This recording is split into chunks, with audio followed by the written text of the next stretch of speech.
일을 완수하고 거기서 즐거움을 얻는 것이야말로 당신이 인생에서 얻을 수 있는 거의 모든 것이라는 것을 나는 배웠다. 제시 빌스라는 분의 명언으로 오늘 수업 시작합니다. 大家好. 여러분 안녕하세요. 즐거운 하루 맞이하고 계십니까? 자, 오늘은 HSK 5급 학습법에 대해서 안내를 해드릴 텐데요. 여러분, 우리가 HSK 5급 시험에서는 듣기, 독해, 작문 세 가지 영역 가운데 듣기 파트 1, 2부분으로 구성이 되어 있죠. 1부분의 경우는 두 사람의 대화예요. 근데 이 대화가 일반적으로 짧은 대화로 이루어져 있지만 두 번째 하자의 말들에서 힌트가 많이 주어집니다. 자, 함께 볼까요?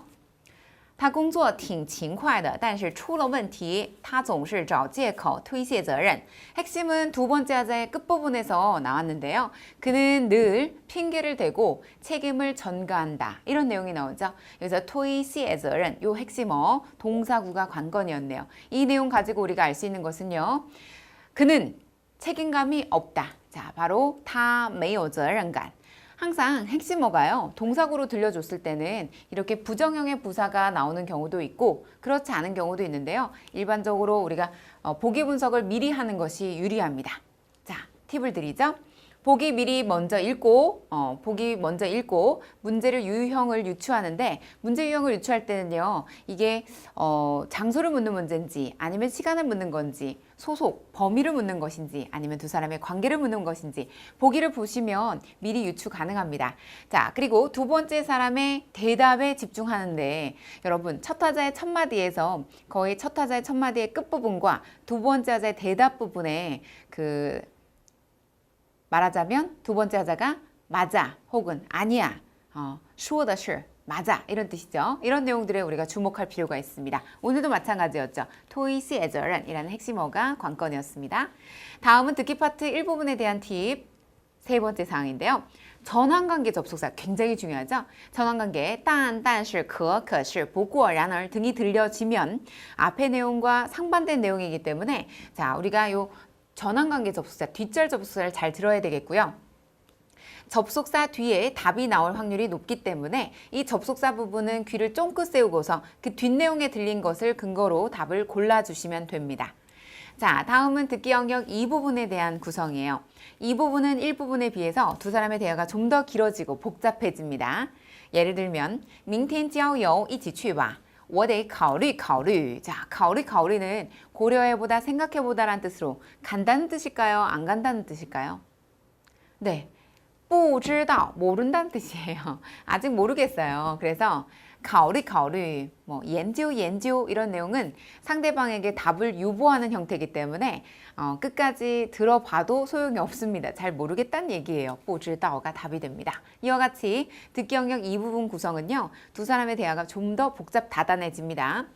王老师这么晚才下班啊 라고 얘기하고요. 맨 마지막에 这么晚还在巡逻. 그래서 두 사람의 대화 내용 중 첫 타자는 아마도 뭐예요? 첫 타자는 신분을 잘 모르겠어요. 근데 두 번째 하자는 아무래도 이巡逻라는 단어, 순찰하다 뜻이죠. 그러니까 두 사람 중 첫 번째 화자는 바로 순찰하는 사람, 네, 보안 요원이라는 것을 알 수 있고, 그 다음에 人民教师 첫 화자의 첫 마디에, 첫 화자의 두 번째 마디에서 알 수 있기 때문에 여자는 교사구나, 선생님이구나 이것을 알 수 있어요. 그래서 두 사람의 관계를 묻는 문제라면 아무래도 조금 어려운 문제가 될 수 있지만 다행히도 우리가 알 수 있는 것은 바로 女的下班很晚, 여자가 퇴근을 늦게 한다는 것을, 그리고 남자분은 늦게까지 순찰한다는 것을 알 수 있었어요.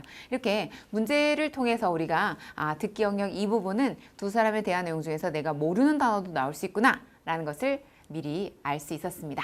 자, 듣기 이 부분에 대한 팁을 드릴게요. 첫 타자의 첫 마디와 두 번째 하자의 대답, 특히나 남녀 대화를 통해서 우리가 주목해서 잘 들어봐야 되고요. 남자가 한 말은 옆에다가 n이라고 적으시고 여자가 한 말은 n이라고 적지 않으신 것이 모두 여자가 한 말이라는 것을 감 잡으시면 되겠죠. 그리고 첫 문장에 집중하셔야 됩니다. 첫 타자의 첫 마디에서 거의 50% 정도 답이 나오거든요.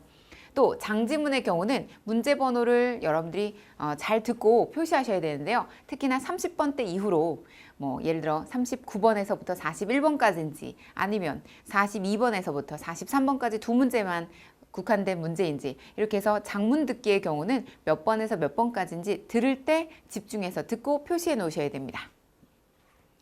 자, 다음은 독해 영역 일부분에 대한 구성이에요. 여러분, 독해 일부분은 어떤 접속사라든지 고정격식 그리고 또 일상생활, 사회적 이슈 등 다양한 화두에서 HSK 시험에서 출제된다는 것을 알 수 있는데요. 여러분 보세요. 이 문장의 경우는 아무래도 그 이야기글 형태인 것 같죠? 그리고 46번에 빈칸이 있는데 빈칸 앞을 보면 주어가, 빈칸 뒤를 보면 목적어가 있습니다. 따라서 주어, 수어, 목적어 중에서 수어가 필요한 자리라는 것을 알 수 있어요.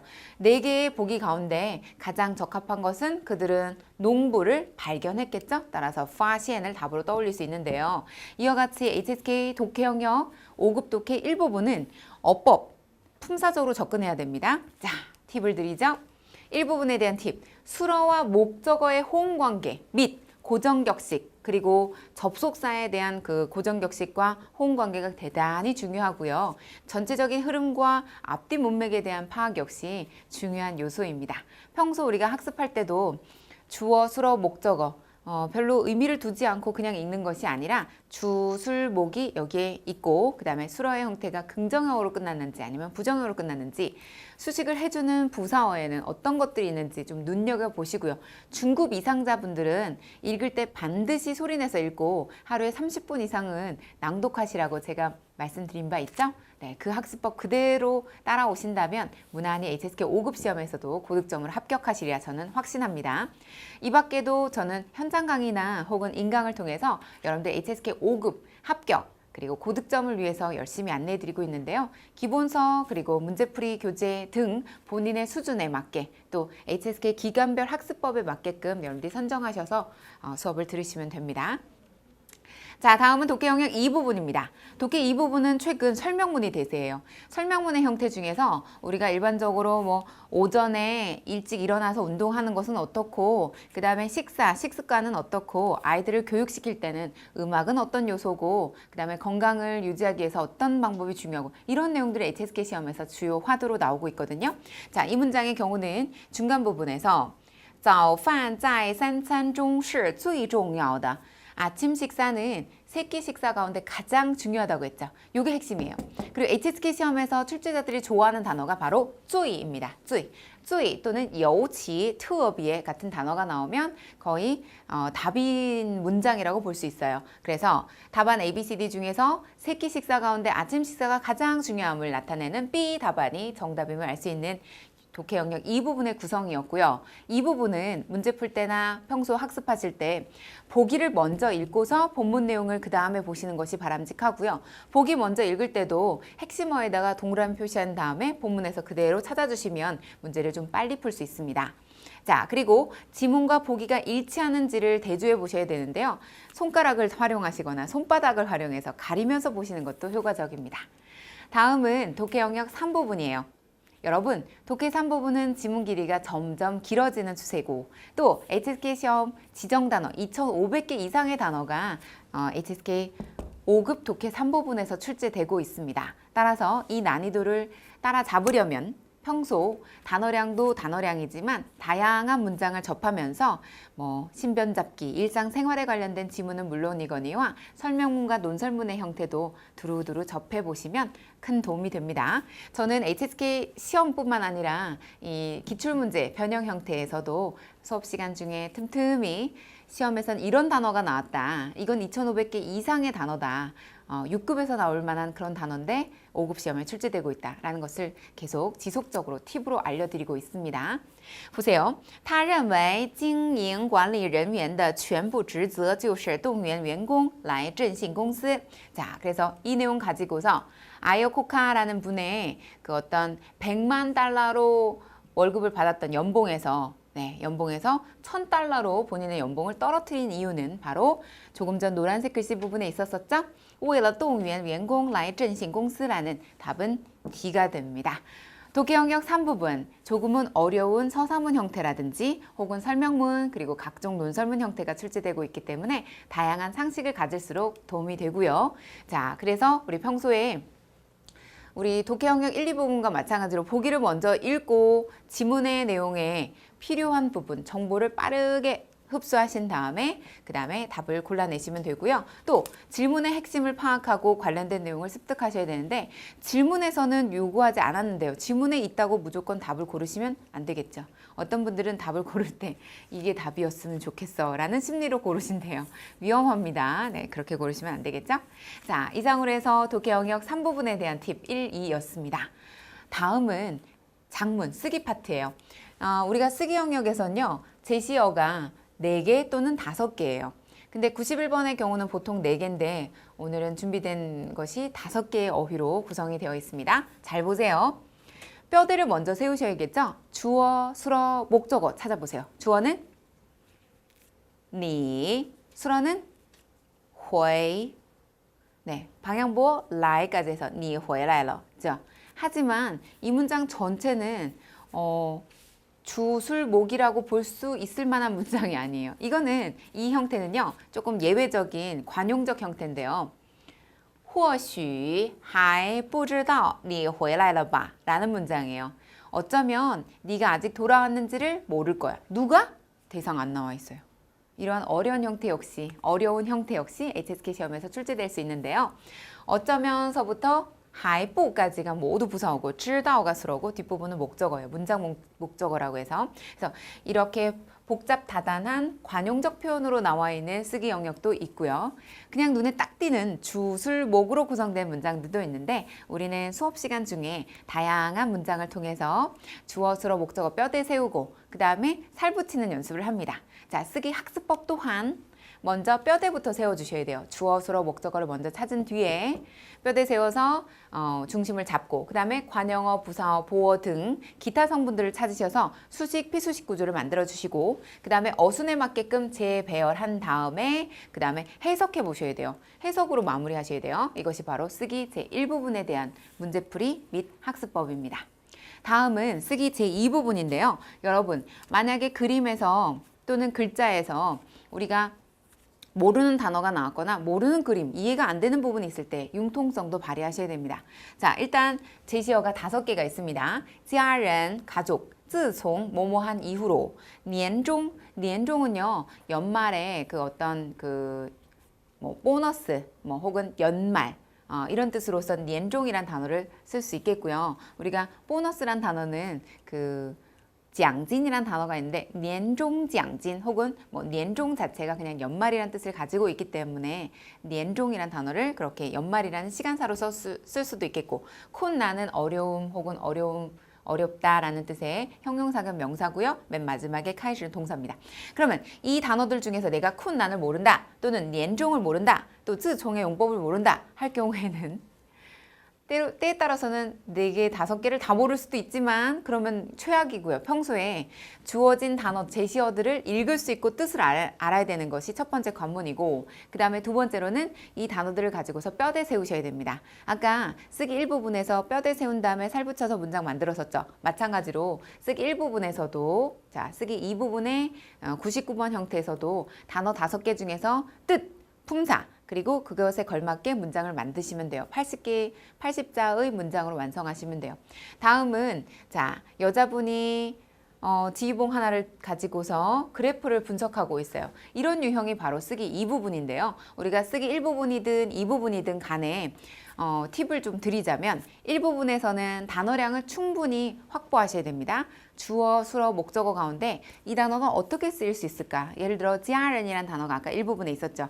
그 1부분에서는 我们一家人, 我们全家人 이런 형태로 주어를 만들어 주신다든가 그 다음에 또 自从什么什么以来自从什么什么以后고정격식으로서 이 전치사에 대한 용법을 확실하게 문장 맨 앞에다 넣어주신다던가 자 그리고 쓰기 이 부분의 경우는요 그림을 단순화시키시고 약간의 상상력을 동원하셔서 스토리를 좀 만드셔야 됩니다. 그래서 회의 시간에 뭐 차트 모르고요. 지휘대 몰라요. 상관없어요. 그 내용이 중요한 게 아니고 여러 사람이 모여 있는 가운데 여자분이 발표했어요. 내가 주인공이 되면 되고 혹은 내가 남자라면 뭐 샤오리라든지 샤오장 이렇게 사람의 이름을 임의로 만들어서 주인공을 만드시면 돼요. 그래서 자, 이 주요 스토리를 짜신 다음에 원고지 사용법에 걸맞게 글을 작성하셔야 되고 또 문장 보호도 빠짐없이 숙지하시고 평소에 그래서 그래서 80자짜리 문장을 완성하는데 원고지에다 작성하셔야지 그냥 연습장에다가 끄적끄적거리시면 안 됩니다. 네, 그 점 주의하시고요. 만약에 금연에 관련된 내용이 나왔다. 그러면 최근에 가족들의 권고로 인해서 내가 금연하기까지, 금연에 성공하기까지의 그 과정을 써본다던가 아니면 내 친한 친구가 아주 담배를 좋아하는 애연가였지만 최근에 담배를 끊었다던가 뭐 건강의 이유로 인해서 등등 본인의 스토리를 조금 짜신다던가 아니면 좀 덧붙이시는 것도 하나의 방법이 될 수 있어요. 자, 그래서 쓰기 제2부분에 대한 구성과 학습법까지 안내를 해드렸고요. 오늘은 HSK 5급 학습법을 안내해드렸습니다. 우선 듣기 파트입니다. 듣기 파트는 1, 2부분으로 구성되어 있는데요. 두 사람의 대화 내용 중에서 첫 화자의 첫 마디, 두 번째의 대답 부분, 그리고 반전의 접속사, 전환관계, 但是,可是 잘 들으시라고 말씀드린 바 있죠? 그리고 긴 장문 듣기의 경우는 몇 번에서 몇 번까지가 한 지문에 해당되는 질문인지를 표시해 가면서 들으셔야 되고요. 남자가 말한 거는 그냥 N이라고 적으시고 여자가 말한 건 표시 안 돼 있으면 되고 그다음 들린 내용에 근거해서 옆에다가 보기 옆에 표시하면서 듣는 것, 또 한글이나 병음으로 요약해 가면서 듣는 것 등을 추천해 드렸습니다. 독해 영역은 1, 2, 3부분 중에서요. 지문의 난이도가 점점 높아지고 단어의 난이도도 높아지기 때문에 모르는 단어에 너무 집착하지 마시고요. 일단 잘 모르겠는 내용 나오면 속어법을 적용해서 답이 아닌 것들을 하나씩 배제하시고 본문 내용과 일치하는지를 손가락으로 대조하시는 방법 아주 좋습니다. 강추. 그 다음 쓰기 파트는요. 1, 2부분 중에서 1부분은 뼈대 세우시고 살 붙이시고 해서 문장의 그 완성도를 해석으로 마무리하셔야 됩니다. 이 부분은 99번과 100번으로 나뉘는데 99번의 경우는 평상시에 꾸준한 어휘력을 향상시키셔서 절대 못 읽는 단어 혹은 뜻을 모르는 단어가 없게끔 만들어주시는 게 중요하겠고요. 이 부분의 경우는 약간의 상상력을 동원해서 그림과 일치하는 지문 내용을 여러분들이 80자 내외로 작성하시면 되는데요. 평소에 원고지 안에 쓰면서 연습하셔야지 연습장에다가 쓰지 마시라고 권해드렸죠? 그리고 실제 시험 때는 쓰기 파트 샤프로 쓰시는 겁니다. 연필로 뭉개지듯이 쓰시면 글씨가 보기 좋지 않기 때문에 그 점 주의하세요. 자, 이상으로 해서 오늘은 중국어 학습법 가운데 HSK 5급 학습법에 대해서 안내를 해드렸습니다. 지금까지 1급, 2급, 3급, 4급, 5급까지 알려드렸고요. 여러분들이 5급을 준비하고 계시다면 오늘 알려드렸던 내용이 아마 정말 중요한 그 핵심 내용이기 때문에 많은 도움이 되셨으리라 생각됩니다. 평소 저는 오프라인 수강생분들 그리고 온라인 수강생분들께 현장 강의 그대로 시험에서 자주 나오는 유형과 형태를 꼼꼼하게 안내해드리고 있거든요. 현장 강의 선택하시는 분들은 현장에서, 또 인강 선택하시는 분들은 인강에서 더 다양한 주된 학습법과 HSK 5급의 고득점 요령들도 알려드리도록 하겠습니다. 오늘도 행복하시고요. 여러분, 그럼 6급 학습법에서 인사드리겠습니다. 오늘 수업 이것으로 마칩니다. 好，大家辛苦了，再见。